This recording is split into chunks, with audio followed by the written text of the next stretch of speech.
I have this morning a sermon written by one John Buchanan, formerly of the Fourth Presbyterian Church of Chicago. And I have edited it and I have adapted it for our use here. So if you'd like to give me a compliment this morning, give me a compliment on my delivery, not the sermon, okay? Okay. Some of it is for me, but I'm not going to tell you which bits. So anyway, okay. So this past week, in preparation for Lent, I was reading a journal for preachers. And the editor began with this very provocative suggestion. I thought it was provocative. He said, in an age of quick fixes and fast food and instant gratification and internet communication, the Lenten tradition truly seems like an ancient practice that is completely out of step with the age. For Lent promises no immediate results, no instant answer, no dazzling communication from on high. Rather, Lent is a call. It's a call to a disciplined inquiry and patient searching after the presence of God. And I don't know about you, friends, but I echo those thoughts. At no time in the Christian calendar do I feel more out of step with the culture around me than during the season of Lent. Now, this church and many other Protestant churches these days have rediscovered and reestablished the very ancient church custom of the imposition of ashes on the first Sunday of Lent, Ash Wednesday. The ashes traditionally come from the burned palm branches from the previous year's Palm Sunday celebration, and they symbolize Jesus' death and his suffering. They symbolize our own mortality. And as they're placed on your forehead in the image of the cross, the person doing the imposing is supposed to look you dead in the eye and say something like, "From dust you have come, and from dust you will return." It is, to say the least, a sobering experience for both the person having the imposition and for the person imposing the ashes. From dust you have come. To dust you will return. You don't hear that kind of talk much at the office or around the dinner table or at your favorite eating joint. Richard Mao, president of Fuller Seminary, grew up in an evangelical family, and not only did he not observe the ashes on the forehead tradition, but he admits to regarding it as kind of a Catholic mystery rite. I know, Art, it's kind of strange. But he recalls, as I do, the day when his Catholic friends showed up at school with dirty foreheads, having been to early Mass before school. And he recalls, as I do, and maybe some of you do, the sense that there was something peculiar going on there, something for which we Protestants didn't have a word or a symbol, an underlying seriousness even about this Lent business, even if we didn't understand at the time what it was. Because it turns out Lent is a very serious business. And after having been ordained for almost 19 years in the Presbyterian Church USA, I can tell you that Lent is an intentional time of intentional introspection and self-examination. It's a time to be serious and honest with ourselves and take a look at the lives that we're living, to gain some self-awareness about where we are, where we're going, about where we may be compromising or not living up to our best selves, the selves that God created us to be. Instead of taking the hard path, instead we take the easy ones. And Lent, friends, is a time to change that. Repent is the church word, right? It's a time to allow the gift of God's forgiveness and grace to recreate us once again. And it looks forward to that Sunday morning, 40 days from now, when we will crowd into our pews again to sing and hear and affirm our trust in the bold notion, friends, the bold notion that Jesus of Nazareth was and is God's only Son, that he lived and he died for our salvation, and that God raised him from the dead. And that is not an affirmation one could or should make lightly or casually. Easter does, as Anita said, require preparation, requires some homework. And that's what Lent is. And this season of Lent, in case you haven't noticed in your decades in the church, it begins every year with the same exact story. That peculiar story of Jesus and his 40 days in the wilderness. The appearance of Satan, the tempter, and the 3 tests, or temptations, as they're traditionally called. When this happened, Jesus would have been about 30 years old. Just about the age when many people begin to have second thoughts about career and life direction and meaning and vocation. He has a powerful experience of self-awareness when his cousin John baptizes him in the River Jordan.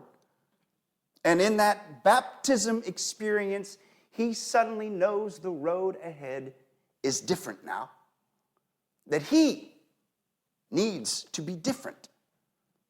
And in his baptism, standing waist deep in the waters of that river, he experienced God's claim on his life. He heard his Father's voice and knew then that he was God's son, God's beloved. But now, friends, he has decisions to make. He has to decide what to do, how to live out his new sense of God's claim on him.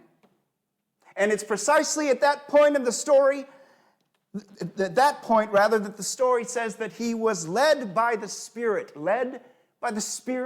of God into the wilderness to be tempted by Satan. And that's important, friends. That's very important. It was not Jesus' idea to go on this wilderness trek to find himself. The Spirit led him there. In other words, this is part of whatever God has in mind. It's an important part of the whole process of Jesus' life and ministry. I don't know about you, but when I think of wilderness, I think of the mountains of western Pennsylvania where I grew up. Thickly wooded, underbrush so dense that you'd have to hack your way through or you'd come out with scratches and scrapes all over you. And it's so easy to become disoriented, lost, that if you don't know your way, you probably want to have a compass with you. It's that thick. I think of Lewis and Clark. I think of them looking out across vast stretches of wilderness that no European had ever seen before. And I think about that time, those times when I have gotten on a bus in Bethlehem to be driven to Jericho through the wilderness where Jesus fasted and was tempted. A dry, arid, rocky terrain. As far as the eye can see, desert. Not the tiniest sign of life, and it's all underneath a merciless baking sun, and that's where Jesus was for 40 days, without any food. And that's a very long time, friends. That's a very long time for those of us whose temperament is negatively affected by just a touch of hunger. Those of us who may find ourselves after lunch wondering what's for dinner. After 40 days, Jesus is surely famished. Can you imagine how weak he would be after that? And that is when Satan comes. At his lowest, at his worst in the wilderness. Now, medieval art has created this image of Satan that is monstrous and foul and terrifying. Ancient literature portrays him as the father of lies, the essence of evil. Now, our brand of modern Christianity understands mostly that Satan isn't really a being or a person with horns, tails, and a pitchfork, but rather is a symbol of the cold, hard, enduring reality of evil. And in this story, he's not frightening so much as he is smooth and clever. Norman Mailer, in his fine novel, The Gospel According to the Son, has an intriguing retelling of the incident, told from the perspective of Jesus himself. He describes Jesus' hunger as a solemn emptiness of spirit. He's that weak. And of course, on the 40th day, the visitor arrives. And he was handsome as a prince. He had a gold ornament on a gold chain around his neck. The hair of this prince was as long as my own and as lustrous. He was dressed in fine robes of velvet that were as purple as late evening, and he wore a crown as golden as the shining sun. He introduced himself, and I thought to myself, the devil is the most beautiful creature that God has ever made. And then he looked at me fondly. His eyes were black marbles, but there were lights within. And he said to me, "Are you hungry? Are you in need of a drink?" And then he brought forth a jug of the finest wine and a leg of lamb well cooked. But I refused his food. And he said to me, "Well, of course you have no need of food. Being the Son of God, you can easily command these stones to be bread." It's pretty good stuff, isn't it?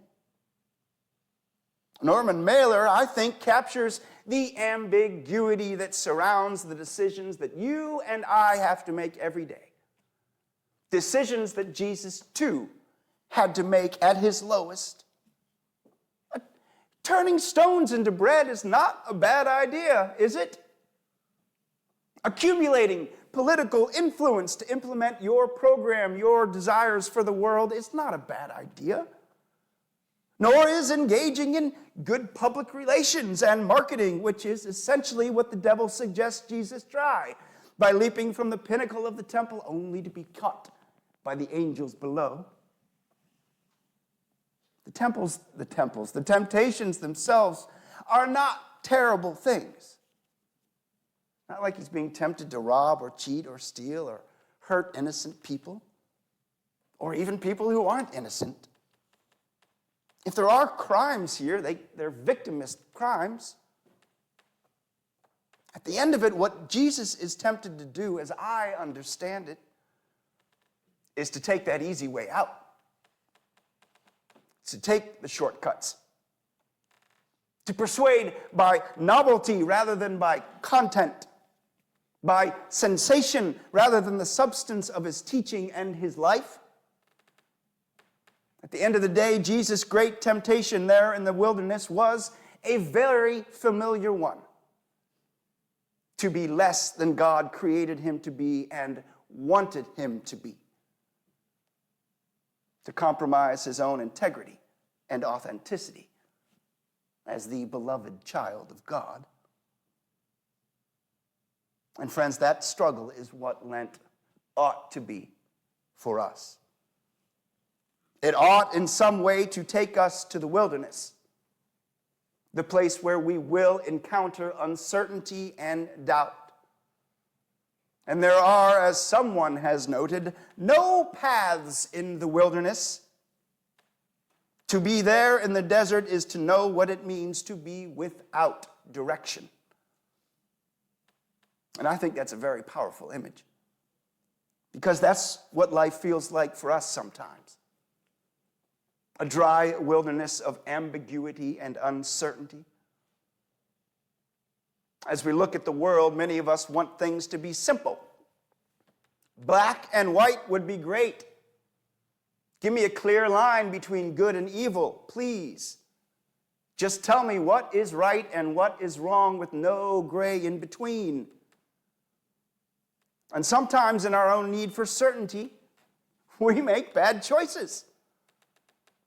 And Jesus in that desert wilderness had to live with that same ambiguity and in the end make his choices based not on proof, not on guarantees, but based on his best instincts, his integrity, his trust in the living God. Who doesn't know what it is to experience uncertainty and doubt? Who doesn't know the longing for clarity and absolute certainty? But here's the thing about Lent. Living with religious ambiguity and uncertainty is our assignment for this season. There's an Episcopal priest known as Barbara Brown Taylor who's written a wonderful essay. She called Tuning the E String for Christian Century magazine. And she talks about finding her old psaltery. It's an ancient string instrument that she played as a young woman. She was trying to tune the strings, and she found a pitch pipe. She played that E, and she was trying to tune the E string. Now, if you've ever tried to tune a stringed instrument, or you've been listening to a musician as he or she tunes, you might know that there's almost something physical about being out of tune. You can not just hear this disharmony, you can feel it. And when the string she was tuning found that E, she writes, "My whole body agreed. The note inside of me and outside of me were suddenly one and the same." And she reflects, since I live a lot with doubt, the tuning of the E string had a large effect on me. You see, after years of seeking certainty about the things that cannot be seen, I have pretty much surrendered to the necessity of faith. That love will last. That goodness has power. That God is real. Now, I cannot lay my hand on any of these things any more than I could hold an E note up by the stem. But even when I'm not searching for it, that note is still there. It was real before I ever was, and it will remain real long after I'm gone. Friends, my favorite part of this story about Jesus in the wilderness being tempted, the ambiguity and the doubt, hunger and the hard decisions, is in that very last verse. The devil left him, and the angels came and ministered to him.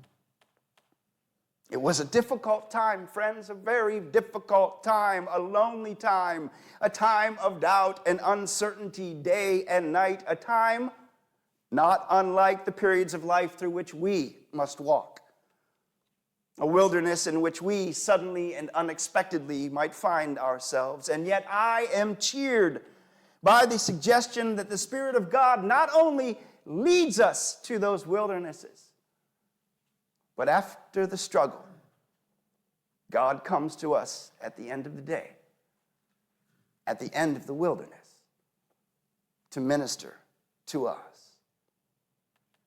And today, friends, our journey into that wilderness begins. Our newest Lenten journey. God bless us on our way. May it be so for you, friends. May it be so for me.